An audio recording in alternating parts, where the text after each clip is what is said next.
नमस्कार, मी डॉक्टर स्मित अरविंद गायकवाड. मी शासकीय वैद्यकीय महाविद्यालय कोल्हापूर येथे कान नाक घसा तज्ज्ञ म्हणून काम करत आहे.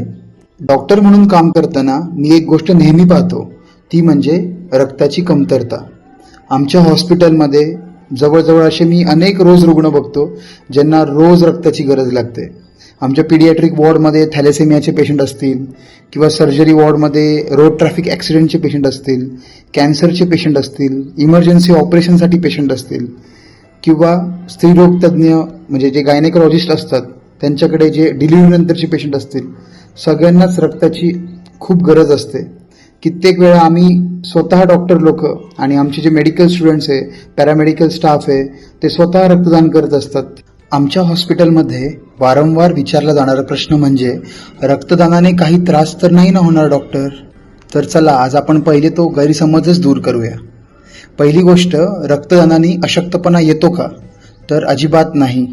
आपल्या शरीरात 5 ते 6 लिटर रक्त असतं आणि आपण फक्त एक 350 ml इतकंच रक्त घेतो.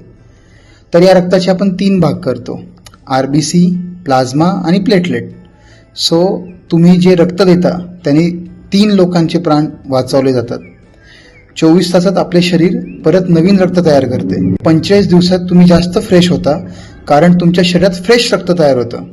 तुमचे बोन मॅरो ॲक्टिव्ह होते, कोलेस्ट्रॉल कमी होतो, हृदयरोगाचा धोका जवळजवळ 85% इतका कमी होतो. HIV होतो का? तर अजिबात नाही, कारण जे निडल्स वगैरे आपण वापरतो ते एकदम स्टराईल असतात. तर आता रक्तदान कोण करू शकतं? खूप कॉमनली प्रश्न विचारला जातो. तर एकदम सिंपल आहे.